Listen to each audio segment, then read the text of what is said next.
Hola a todos. En esta sección sobre la gran crisis financiera de 2008 vamos a centrarnos en los grandes desequilibrios globales previos a la explosión ya de la crisis en 2008. Y lo vamos a hacer en tres partes. Primero vamos a ver a nivel teórico cuáles son los malos desequilibrios globales que puede haber en la economía. En la segunda parte veremos qué otros desequilibrios globales pueden ser buenos, porque no todos son buenos y malos, y hay que saber distinguirlos. Y por último veremos en el periodo 1996 hasta que explota la crisis en 2007-2008, cuáles eran los desequilibrios que hubo en el mundo, o sea, la perspectiva es global, si eran buenos, si eran malos y cuáles. Entonces, para empezar, pues vamos a ver qué serie de desequilibrios globales puede haber en la economía mundial. Vamos a ir clasificándolos.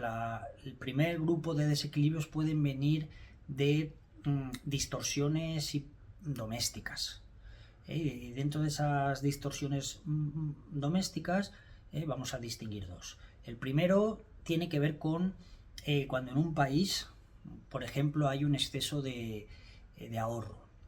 En ese país hay un exceso de ahorro, puede ser, como en el caso de China, porque haya poca seguridad social. Como hay poca seguridad social, las familias tienen que pues, tener un ahorro de precaución de cara al futuro y de cara a posibles cosas que les puedan ir pasando y de cara a la vejez. Y entonces hay un enorme ahorro en esa economía. Y eso le lleva a ese ahorro lo va llevando al resto del mundo y le va llevando a un superávit en la cuenta en su cuenta corriente. Esto es una posibilidad de mal desequilibrio. Otra posibilidad en cuanto a distorsión doméstica es pues un país que tenga algún tipo de burbuja con un boom en la compra de sus activos. Entonces, cuando esto es lo que está ocurriendo, pues en este país hay poco ahorro y una enorme atracción de capital de fuera, del extranjero, y se le lleva a un déficit por cuenta corriente.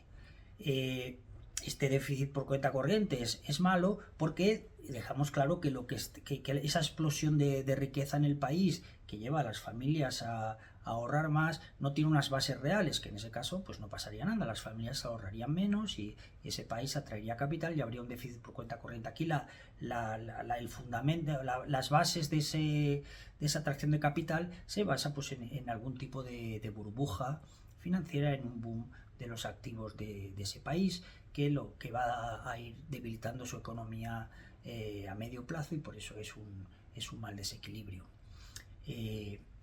Aquí el ejemplo pues sería lo que fue pasando en países europeos, entre otros España, pues en la década del 2000. Esto en cuanto a distorsiones domésticas que tienen que ver con en un caso demasiado ahorro privado y en otro caso demasiado poco ahorro. Pero en este mismo conjunto de distorsiones domésticas puede estar también que el problema de ahorro venga del sector público.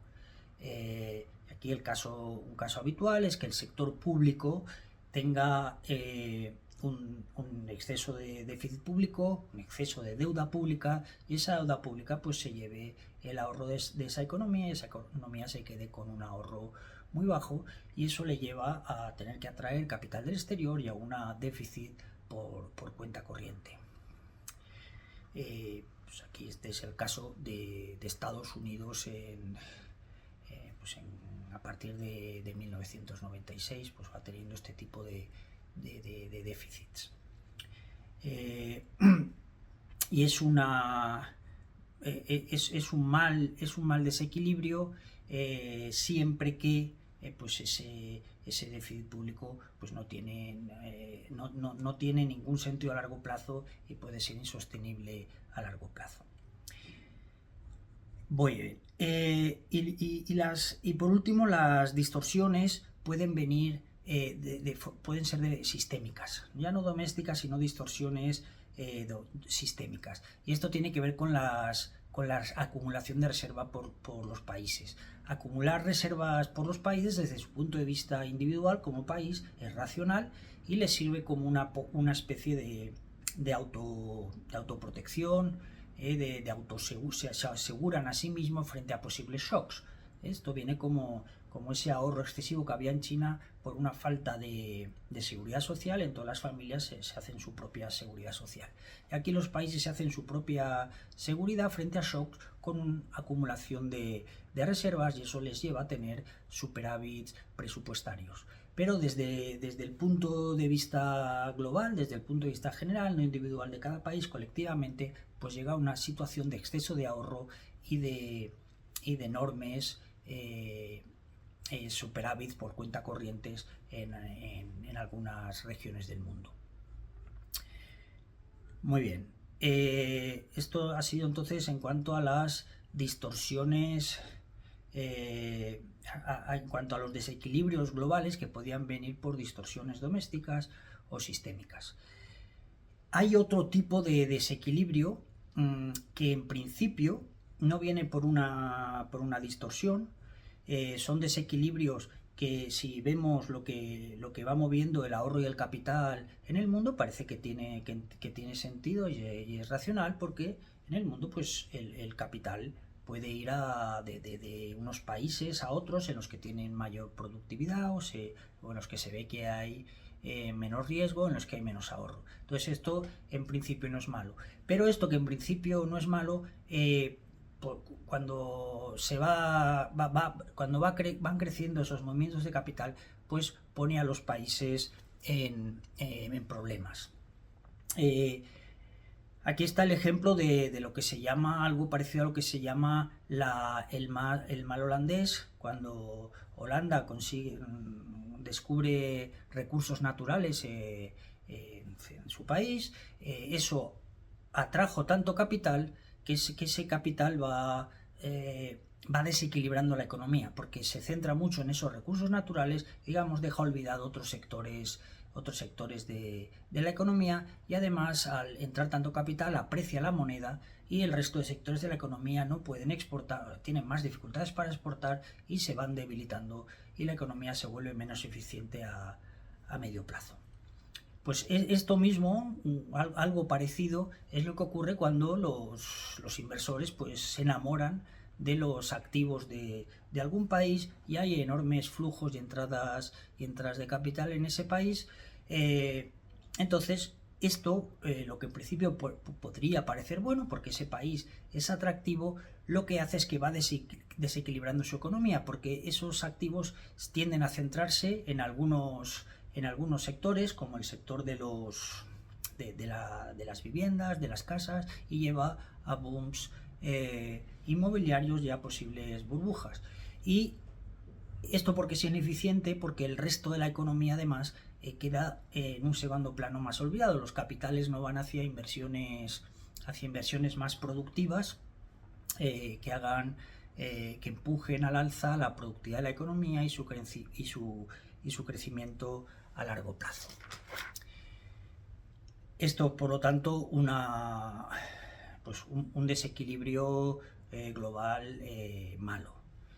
Y por último estaría un desequilibrio que tiene que ver con que los movimientos de capital entre países, que en principio pueden ser racionales y tener su sentido, pero cuando crecen enormemente, teniendo sentido para un país, pueden a nivel global crear excesiva incertidumbre en los tipos de cambio. Y en este caso, para medir si esto puede estar ocurriendo, no hay que ver realmente los desequilibrios, la diferencia entre la entrada y salida de capitales, sino la suma de entrada y salida, es decir, desde el punto de vista no neto sino bruto.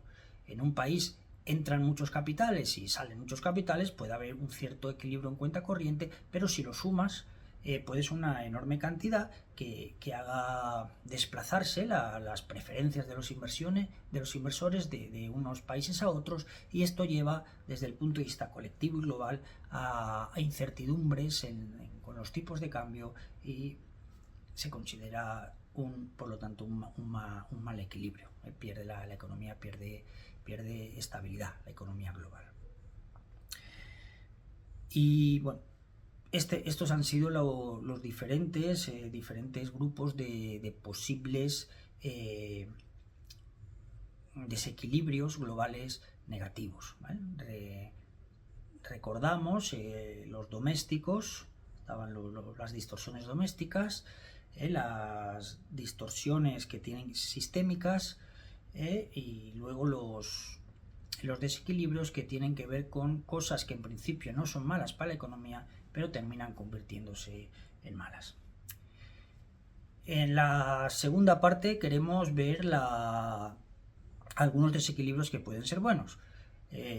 Y esto complica el asunto, porque no es que digas un desequilibrio global y siempre es malo. Entonces, desequilibrios buenos puede ser un desequilibrio que un país esté atrayendo capital del resto del mundo porque tiene una buena productividad, una productividad más alta que en relación a otros países. Entonces, que esté atrayendo capital, que el capital vaya hacia actividades productivas, pues es bueno. Esto es lo que por lo menos ex ante parecía que pasaba en Estados Unidos en 1996, que había una más alta productividad y eso atrajo capitales del resto del mundo. Entonces, en principio, por lo menos, luego puede que las consecuencias no siempre sean buenas, pero ex ante, visto desde el principio, desde 1996, pues parecía algo bueno y un buen desequilibrio. En este caso no es malo. Otro buen desequilibrio puede ser el que tiene que ver con países, economías emergentes, o los países que eran más pobres dentro del euro, Portugal, Grecia, España, Italia, que atraen capitales de países con unos niveles de riqueza más altos. Porque esto puede tener sentido y ser un buen equilibrio, porque estos capitales se están yendo hacia países con un mayor potencial de crecimiento, y como van a crecer más rápido en el futuro, pues eso pues garantiza que esas inversiones sean buenas, sean rentables, y tener durante un tiempo unos déficits por cuenta corriente no parece que sea malo. Es decir, esto se puede considerar un buen desequilibrio. Otra cosa es que llegado a un punto, si esos capitales siguen fluyendo, como ocurrió en Europa en los años 2000, pues se puedan convertir en burbujas inmobiliarias, y lo que hemos descrito como algo parecido a ese mal holandés, es decir, que desequilibren la economía y terminen no siendo buenos. Pero que terminen no siendo buenos no quiere decir que en un principio, durante un periodo ex ante, puedan tener sentido y ser buenos. Y otro buen desequilibrio que tiene sentido es el de los países exportadores de recursos naturales, sobre todo exportadores de petróleo, exportadores de gas, que si durante un periodo sube el precio del petróleo o del gas y tienen enormes ganancias, pues con ese dinero, que puede ser solo temporal, porque en el futuro podría bajar el precio del petróleo o del gas, nadie les dice que vaya a ser permanente, pues que hagan inversiones en el resto del mundo y que tengan superávits por cuenta corriente. Ese también se consideraría, en principio, un buen desequilibrio. Nos seguimos hacia la tercera parte de la exposición, y hay malos desequilibrios, hay buenos desequilibrios. ¿Qué es lo que pasó en todo el periodo previo a la crisis de 2008 y en buena parte para explicar cómo explota esa crisis de 2008? Entonces vamos a ver que no es un periodo homogéneo, hay diferentes subetapas. En la primera etapa del año 96 al año 2000, lo que ocurre es que pues hay un gran desequilibrio que es en Estados Unidos, que atrae muchos capitales por lo que parecía un periodo de grandes inversiones, muchas de ellas relacionadas con las nuevas tecnologías, y por lo tanto en ese momento parecía, como hemos explicado, un buen desequilibrio. Los capitales estaban yendo hacia el sitio correcto. Entonces había un gran desequilibrio en relación a Estados Unidos, que tenía un enorme déficit por cuenta corriente. Esto cambia cuando explota en el año de 2001 a 2004, cuando explota la burbuja en Estados Unidos, cae el mercado de acciones de Wall Street, caen los valores en bolsa, y en este caso lo que empieza baja el ahorro en Estados Unidos, es muy bajo, y hay grandes déficits públicos del gobierno. Entonces, el déficit público del gobierno y el bajo ahorro en Estados Unidos se convierten en grandes y abultados déficits por cuenta corriente. Vemos que sigue habiendo un déficit por cuenta corriente en Estados Unidos, pero su naturaleza es muy distinta a la de la etapa previa, que los capitales llegaban por otras razones. En esta etapa, a partir de 2001, los capitales entran en Estados Unidos buscando financiar el déficit público de Estados Unidos y el bajo ahorro del país. Luego ya se convierte en un mal equilibrio, siendo igual el que tiene un déficit por cuenta corriente grande, pero en la primera etapa es bueno. Ese desequilibrio tiene sentido económico, y en esta segunda etapa ya es un desequilibrio malo que está financiando déficits públicos que pueden con el tiempo convertirse en insostenibles y que provienen de un bajo ahorro de la economía, que ese sí que es un problema. Y en este mismo periodo hay superávits por cuenta corriente de los países exportadores de petróleo, porque el precio del petróleo está subiendo, y esto hemos visto que no es en principio ninguna cosa mala. En el siguiente periodo, a partir de 2005 a 2007-2008, cuando explota la crisis, el déficit por cuenta corriente de Estados Unidos sigue en marcha y sigue igual, pero además aquí se suman todos los déficits por cuenta corriente de otros muchos países, entre otros países europeos, que han vivido booms inmobiliarios, booms de la vivienda, que empiezan a llegar a su fin y que tienen enormes déficits por cuenta corriente ya preocupantes, y mucho más preocupantes que el de Estados Unidos, porque han financiado burbujas inmobiliarias. En este periodo, por el lado de los superávits, sigue estando el de los países exportadores de petróleo, que tienen superávit por cuenta corriente, y empieza a tomar fuerza el superávit por cuenta corriente de China, que tiene que ver con ese exceso de ahorro en China que hemos relacionado con la poca protección social y el déficit que tiene en seguridad social. Y esto lleva a grandes superávit por cuenta corriente en China. Luego, en conclusión, llegando a las puertas del 2008, cuando empieza la crisis, ¿qué desequilibrios globales están empujando al mundo hacia ese precipicio de la crisis? Pues tenemos unos cuantos. Tenemos el de Estados Unidos, que tiene un déficit público enorme, que lleva a déficit por cuenta corriente, y que no es bueno, y que toma un camino de posible insostenibilidad. Luego ese es malo. El segundo es el exceso de ahorro de China. El exceso de ahorro de China, que en este caso es un desequilibrio por superávit presupuestario, también es malo, porque ese exceso de ahorro se basa en una distorsión de base, que es la poca seguridad social que hay en el país, que se debería cambiar. Tercero está el desequilibrio en los países que están teniendo un boom inmobiliario, una burbuja inmobiliaria que los lleva a enormes déficits por cuenta corriente, pero además déficits por cuenta corriente malo, porque han estado financiando burbujas y no una estructura fuerte de actividades de alta productividad de todo el país.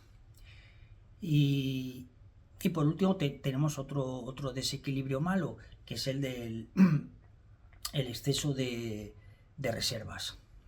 Los países siguen acumulando muchas reservas, un nivel alto de reservas, y eso hace que, también por esa razón que hemos visto, de autoprotegerse frente a shocks, pero del punto de vista global, pues es un desequilibrio malo porque lleva a un exceso de superávit por cuenta corriente en algunos países.